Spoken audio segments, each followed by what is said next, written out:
One of the driest places on Earth has flooded for the first time in half a century. The Sahara Desert has been known for a very long time as one of the hottest and driest places on Earth. What if I told you that this huge sand sea used to be green, with lakes, rivers, and even forests? Imagine how shocking it must have been when this huge desert turned into the empty nothingness it is today, only 6,000 years ago. But there's an even stranger twist. New stories say the Sahara is now flooding. How is this possible? When the desert was completely dry, how did it get to have water in places no one would have thought? The story of how the Sahara changed is one of the most amazing changes in the world's environment. Let's find out what's really going on with this shocking change. The Sahara Desert. The Sahara Desert is something we all recognize: endless stretches of golden sand, scorching temperatures, and harsh conditions. It wasn't always this way, though. Did you know? Picture the Sahara from about 6,000 years ago. It was a green, lush place with grasslands, rivers, lakes, and woods. The Sahara wasn't always a dry, empty land.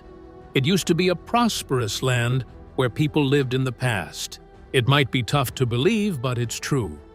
Think about going through a green area where cattle are grazing next to rivers. When it was green, the Sahara was very different from the desert we know today. These amazing changes can be seen in the drawings on rocks that are spread out in the northern part of Africa. Giraffes, hippos, and other animals that don't fit in a desert are shown in these paintings. Before the dry conditions took over, they were part of a healthy environment that lived in the area.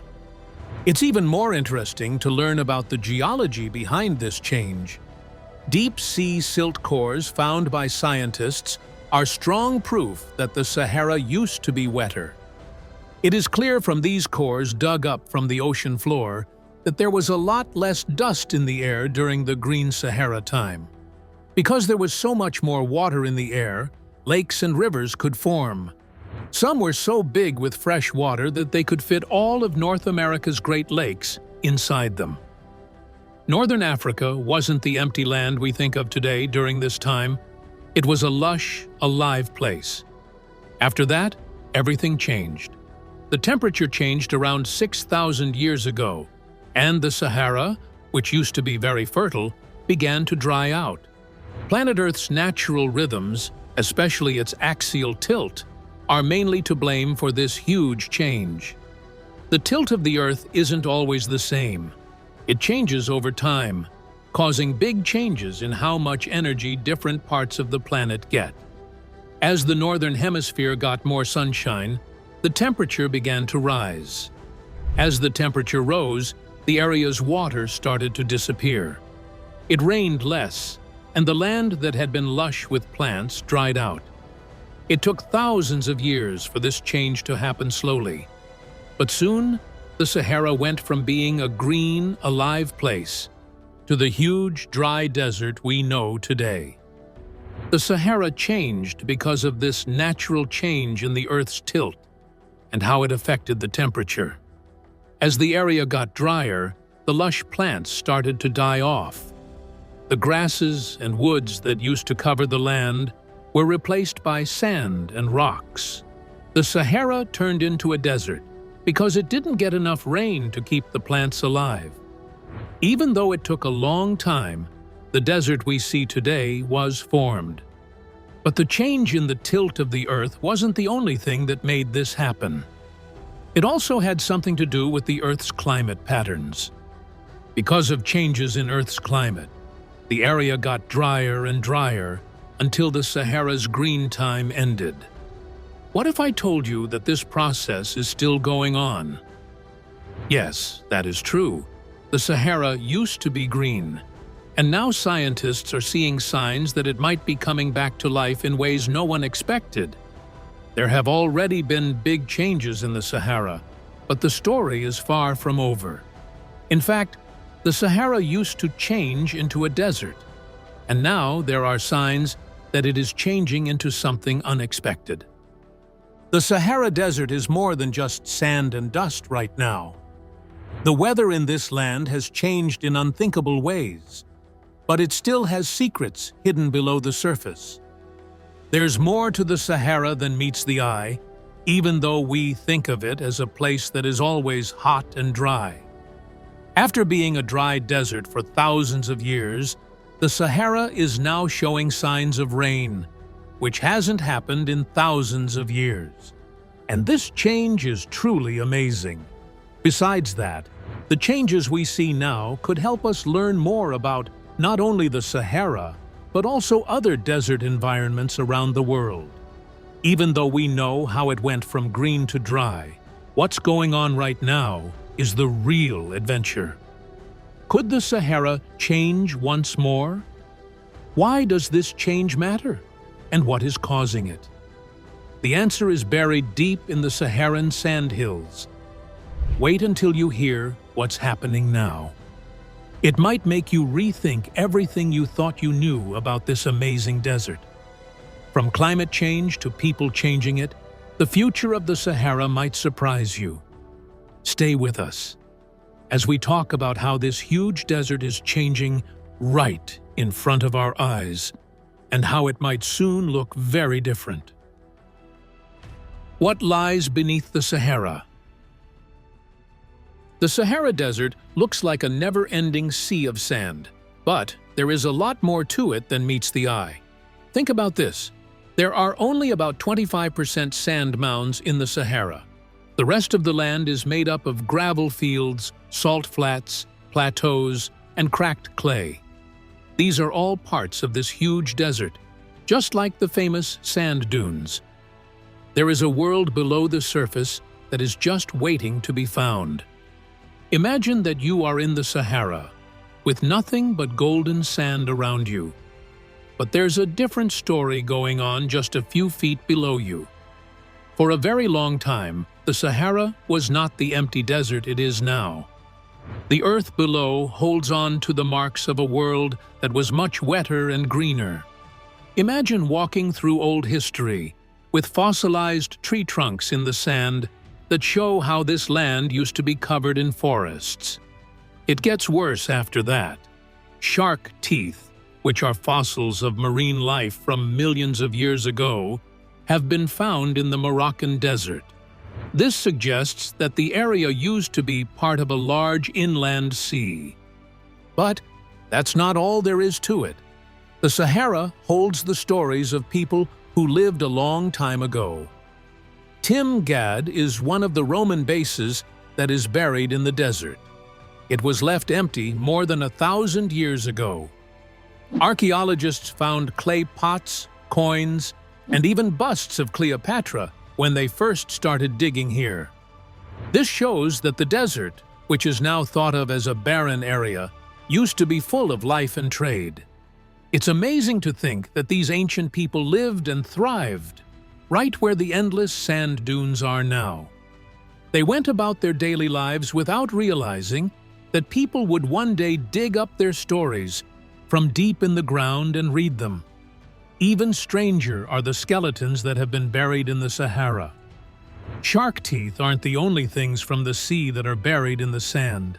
Deep in the desert, fossils of sea snakes, giant catfish, and other sea creatures from millions of years ago have been found. Imagine that. Ancient animals that used to swim in the ocean are still alive in a place that we now call a desert. The Sahara, which is now so dry that it's hard to picture life ever thriving there, used to be a huge, wet area.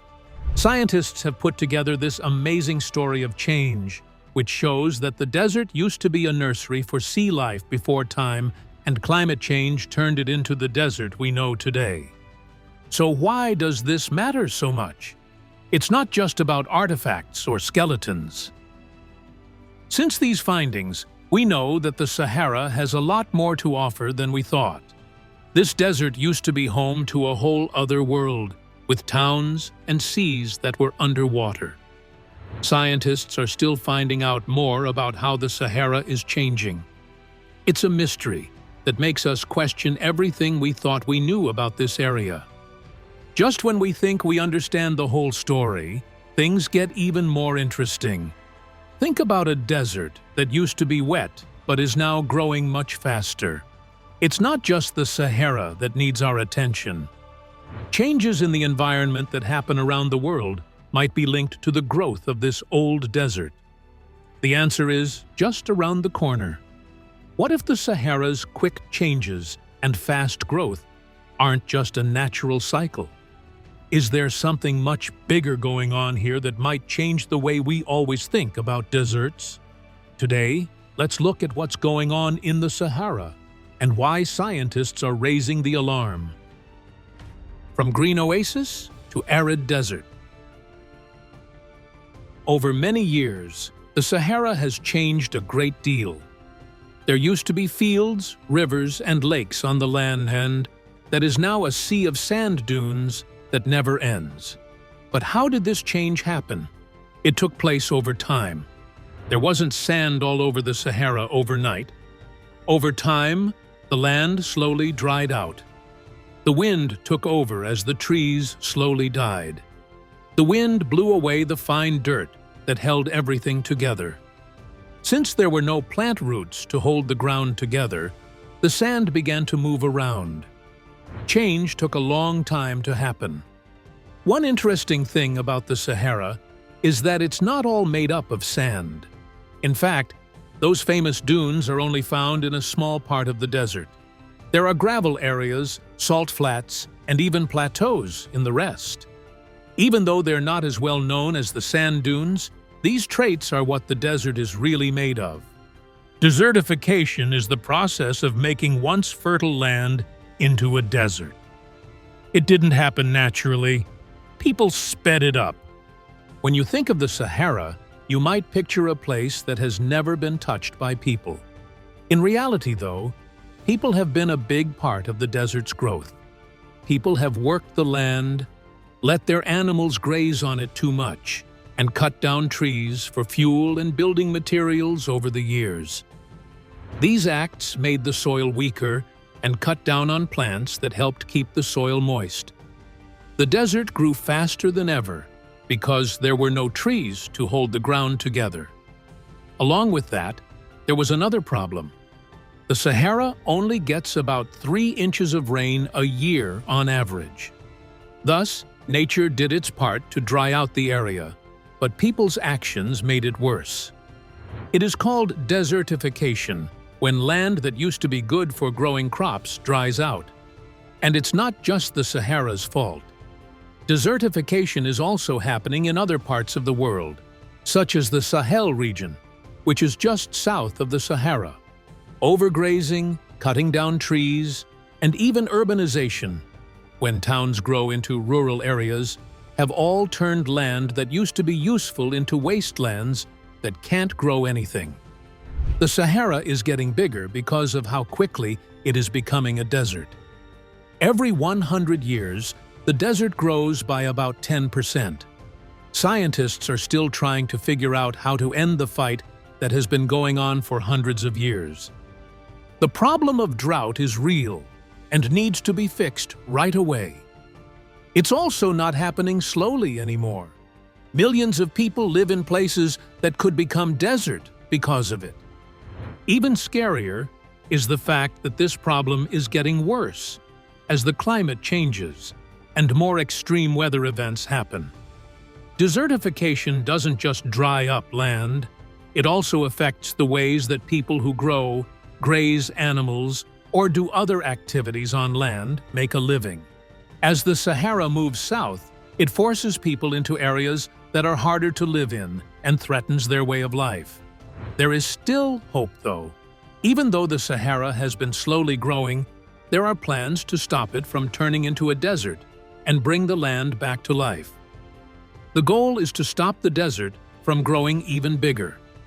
A lot of work is being done to plant trees and bring back plants to places that have been damaged. And the best part is that people, other than experts, are working on it too. People in the area are also working together to try to bring life back to the land. What does this mean for the future of the Sahara and the areas around it? The answer is in the next part of the story. Let's look more closely at how these repair projects are going and the creative ways that people are taking to stop desertification. The Great Sahara Flood. The Sahara Desert has always been a well-known image of arid land. It is very hot in the Sahara. There are huge sand dunes everywhere, and it doesn't rain very often. It has been hundreds of years since the last rainy season in the Sahara. But something strange has been going on for the past few years. There were floods in a desert that is known for being so dry that it doesn't rain very often. For many, this is a shocking turn of events. How could it happen that a place that is meant to be dry and empty would suddenly flood? It's not simple, but the answer is very interesting. The Sahara's weather changes a lot more often than we thought. Some natural and man-made things can keep the desert the same, but other things can make it move and change all the time. First, the amount of wetness in the air has grown in importance over the last few years. Over time, the Sahara has been one of the driest places on Earth. However, it has also rained there. It only seems to rain harder and more often now, especially in places where there wasn't water before. It's not just raining this time. The edges of the Sahara are moving, which makes the change harder to understand. Over thousands of years, the desert has slowly grown. However, when it rains, the desert has shrunk. This is why dry parts of the Sahara quickly get wet with rain when the monsoon patterns change or the amount of water in the air changes. This makes lakes and pools that only last for a short time. Little pools of water come out of nowhere in a desert that has been dry for hundreds of years. They stay there for a short time. It shows that the Sahara's temperature is shifting and that its edges may not be as solid as we thought. They are very interested in this event, and it is clear that the Sahara's temperature is changing. Pictures sent from space has helped scientists keep up with these changes as they happen. They've found some really cool stuff. Some parts of the desert that were thought to be dry have been seen to be full of water. From space, it looks like these places have been dry for hundreds of years, but are now getting a lot of rain. We never thought this change could make the area so different. What does this really mean for the Sahara's tomorrow? It's possible that the desert might become a little friendlier to living things, which is exciting, but we need to keep in mind that this change won't last. It is still a desert in the Sahara, and it looks like this rain will only last for a short time. But we should still keep an eye on what's going on. It might instead lead to something much bigger: the chance to turn the Sahara back into a green place. Could you show us how the desert changes from a dry place to one that is greener and could grow crops? The Sahara used to have lakes, rivers, and fields. Could it get some of those things back? It might seem like a far-off dream to think about the Sahara being green, but it's becoming more and more real. A lot of work is being done on projects like the Great Green Wall to keep the Sahara from becoming a desert and bring back some of its beauty. The goals of these projects are to keep dry sand from taking over and bring back some of the plants that used to do well there. In some parts of Africa, that Great Green Wall is already moving forward. It could bring the Sahara back to life, even if it's only in a few spots, if it has the right tools. What does this mean for the people who live close to the Sahara? Are they finally ready for the big step forward? This weather change in the Sahara could give people hope who live in places like the Sahel, where erosion has caused a lot of trouble. Millions of people are having a hard time because of land loss, lack of water, and bad weather. The idea of making the desert green could directly help them. It's still too early to tell what will happen, but the thought that the Sahara might change is exciting, and the changes could last for a long time. There is now more water in the Sahara, but not everyone is sure this will last. There's still a lot of work to be done on the Great Green Wall, which is a big and dangerous project. Scientists are still trying to figure out what these trends in climate change will mean in the long run. But one thing is certain: the Sahara's story isn't over yet. This story is about how things change, people stay the same, and how nature can grow and change in strange ways. Everyone is thinking about one thing as the Sahara continues to change. Could this big change in the desert mean a new era for life in the area? Is it only a short break before the desert takes back the land again? Stay tuned as we talk about what might happen to the Sahara in the future and how that might affect the temperature of the whole world. The future of the Sahara. The Sahara Desert is more than just a huge area of hot, dry sand. Its growing size is one of the most important problems we face today. As the desert grows, it becomes a bigger danger to the areas around it, especially the Sahel, which is a semi-arid area just south of the Sahara. With more than 100 million people living in this area, the land and water supplies are under a lot of stress. Overgrazing, cutting down trees, and climate change have all sped up the desert's spread, leaving these people with damaged land, no food, and having to move. In reaction to this worsening crisis, North African countries have started the Great Green Wall, a big and risky project that has the support of the UN and other global groups. The huge goal of this green barrier is to stop the Sahara from spreading even more and to restore ecosystems along the southern edge of the desert. The Great Green Wall goes through 20 African countries and is aimed at the Sahel area, which is more likely to become desert. The project's simple but important goal is to repair ecosystems and plant trees along a strip of land that will naturally block the desert from getting worse. By planting trees in the area again, the hope is that the desert will not grow as quickly and that people will be able to adjust to the new weather. It uses both old and new ways of doing things for its project.